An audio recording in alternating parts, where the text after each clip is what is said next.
Selamat datang kembali di channel YouTube Pusat Edukasi Saham Indonesia. Udah lama ya kita nggak ketemu. Kita ngelihat banyak sekali kejadian ya akhir-akhir ini di pasar modal. Jadi pada hari ini, pada episode ini kita akan membahas lanjutan analisa tentang HMSP atau HM Sampurna. Ya, akhir-akhir ini kita lihat kan banyak banget kejadian saham-saham yang blue chip turun berguguran, panik, orang-orang pada panik. Nah, gimana dengan HMSP? Apakah teman-teman semua panik saat harganya menyentuh 950? Sebelumnya, jangan lupa untuk selalu klik subscribe, like, dan bunyikan tombol loncengnya ya. Nah, kayaknya teman-teman pada panik ya. HMSP tuh sempet turun beruntun, gak selesai-selesai sampai menyentuh titik terendahnya di bulan Agustus kemarin di harga 950. Kayaknya teman-teman pada panik ya, ada yang cut loss, ada yang justru sebaliknya nambah muatan untuk average down, atau ada juga yang malah beli baru. Selamat ya buat yang beli baru, pasti sekarang lagi cuan. Nah, ada juga yang average down, turun terus, average sampai pasrah. Saya nggak tahu lagi ini bakal turun sedalam apa, pasrah aja dah, udah pokoknya HK terus sampai habis duitnya. Atau tiba-tiba portonya sebagian besar terisi sama HMSP, pasti ada. Atau ada juga yang udah aku nggak kuat nih, nyerah nih, cashku udah habis nih, aku harus cut loss, ada. Nah, saya mau cerita aja sih, ini kejadian yang wajar di pasar modal. Yang namanya harga pasti akan ada naik dan ada yang turun. Tapi penyebab naik dan turun dari satu saham ke saham lainnya pasti berbeda. Gimana dengan HMSP? Panik nggak? Panik lah. Banyak orang yang panik soalnya. Nge-DM saya lewat IG, ada juga yang lewat Facebook, ada juga yang lewat WhatsApp. Pada nanyain HMSP mau dibuat turun sedalam apa lagi. Ada yang sampai bilang, udah turunin aja sampai 500 dah, ya sampai 200 lah, ARB-in sekalian lah, ya 50 kanan lah. Sebenarnya kalau kita lihat ya, banyak sekali yang bilang saham-saham rokok, tidak hanya HMSP, tapi ada beberapa lainnya yang emiten rokok juga, teman-teman pasti tahu, itu juga mengalami penurunan. Ini wajar, karena yang namanya harga pasti dia akan naik, ada yang turun, ada juga yang stagnan. Nah, untuk teman-teman ketahui, memang komoditas rokok ini sangat sensitif isunya dengan perkembangan pajak di negara-negara yang menganut pajak cukai rokok. Nah, salah satunya di Indonesia. HMSP sendiri, teman-teman, dia adalah perusahaan asalnya emang punya orang Indonesia, tapi pada tahun 2011 kalau nggak salah ingat, dia diakuisisi oleh Philip Morris International. Kenapa demikian? Karena simply Indonesia itu adalah negara penghasil tembakau terbesar di dunia. Kok bisa sih HMSP kita bahas 2 kali? Ya harus kita bahas sih sebenarnya. Jadi teman-teman, HMSP ini mengalami fenomena yang unik, di mana harga sahamnya ditarik turun terus dari harga 1.100 sampai terakhir 950. Nah, sejak video ini dibuat, terakhir penutupan di tanggal 1 September 2021 kembali ditutup menguat di harga 1000 pas.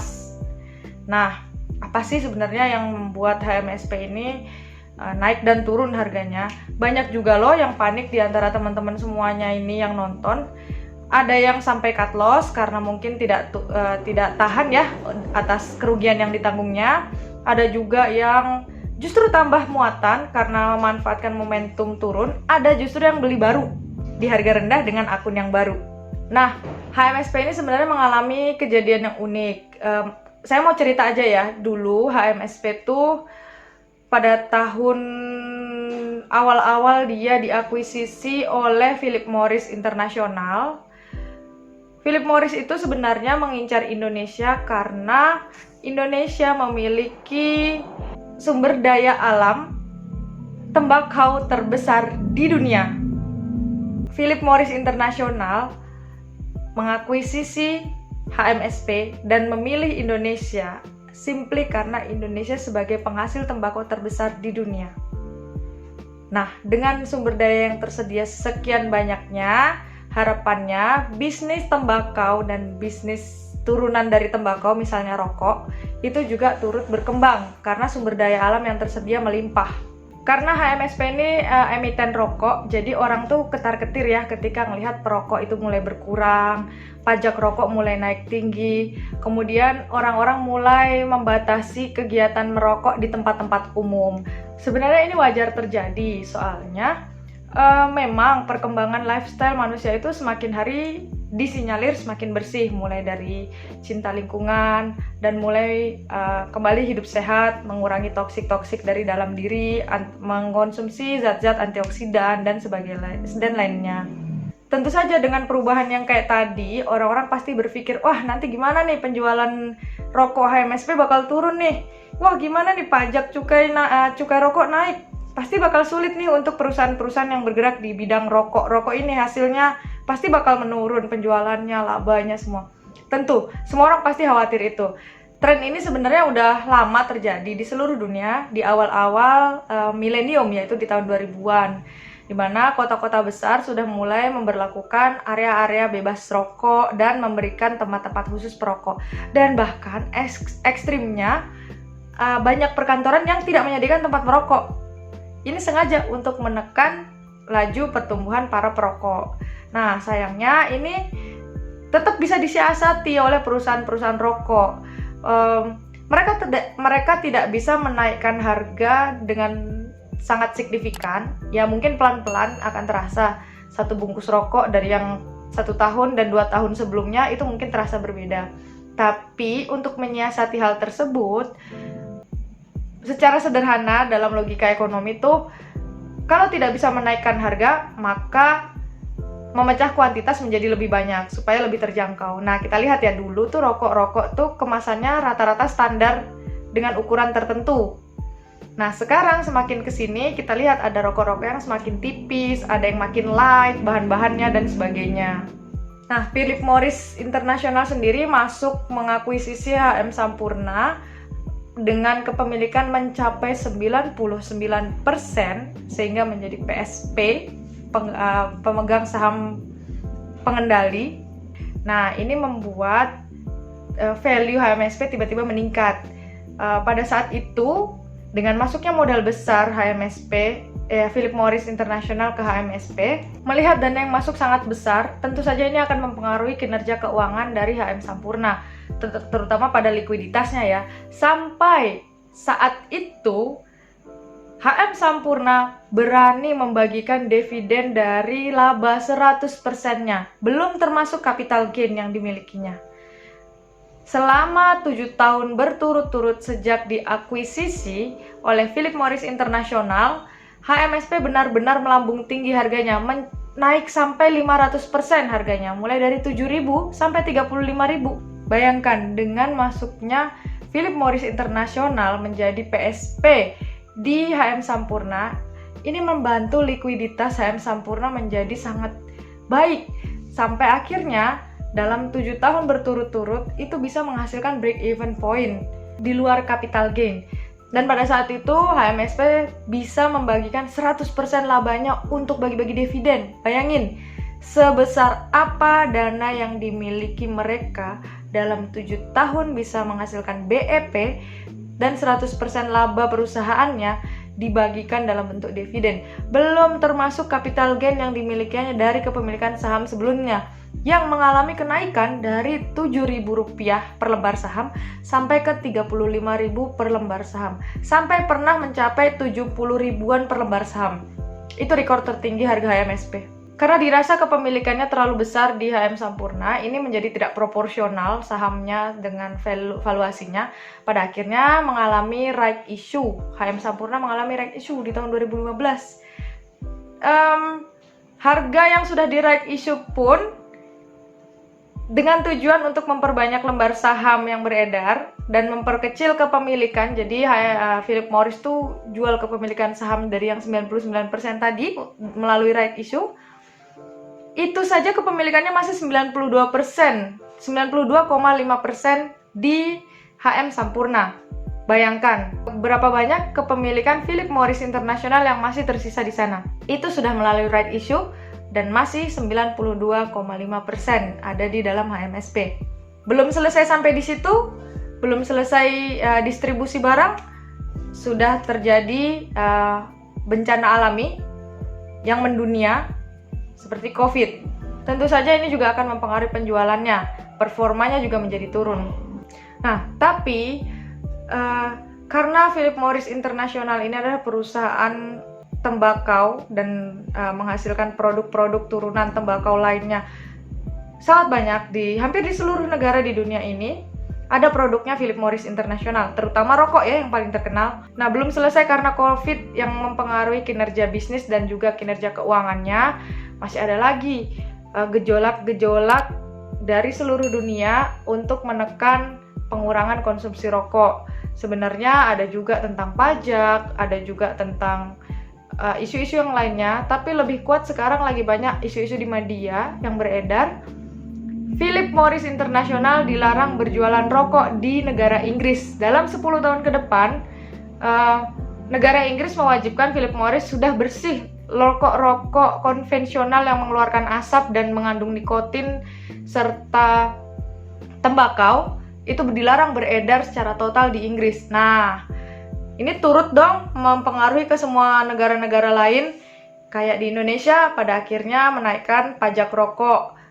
Ya, memang ingin menekan jumlah perokok supaya turun, tapi Philip Morris tidak berhenti sampai di situ. Diversifikasi produk terus dilakukan.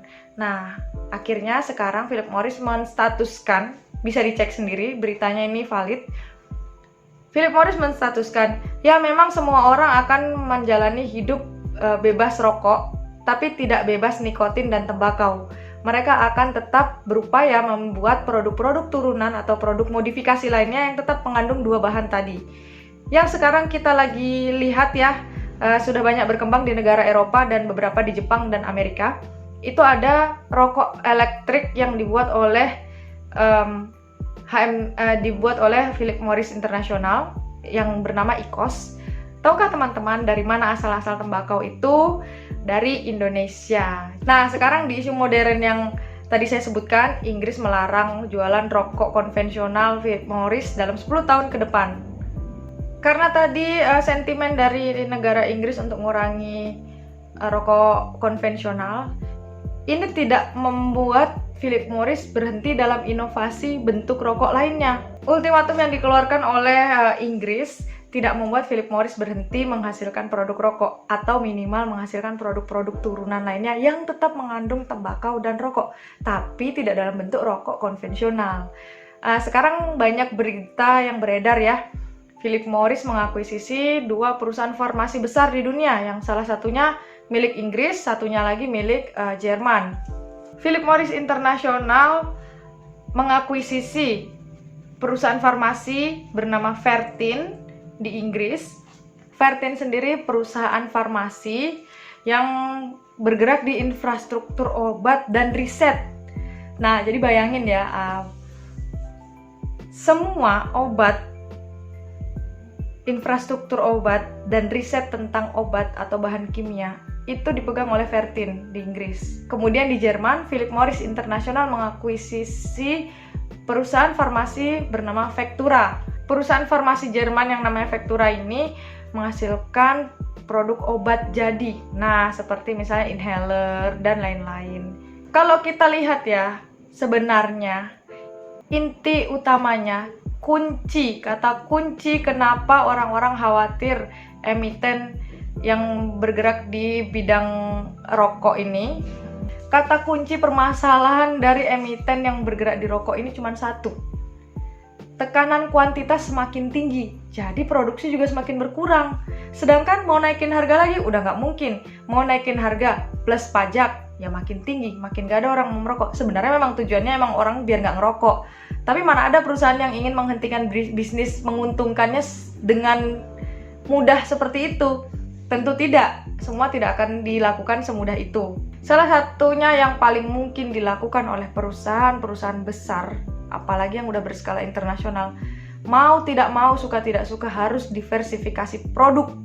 Nah, ngelihat harga HMSP yang terus turun, orang-orang kan pasti panik dengan alasan yang saya sebutkan tadi. Pasti orang-orang akan berpikir, wih, iyalah bisnisnya akan turun nih, soalnya udah nggak ada lagi yang ngerokok.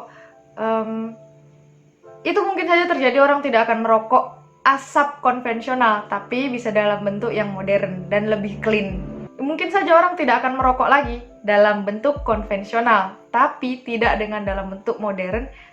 Apalagi rokok yang dicarikan adalah tembakau dan nikotinnya.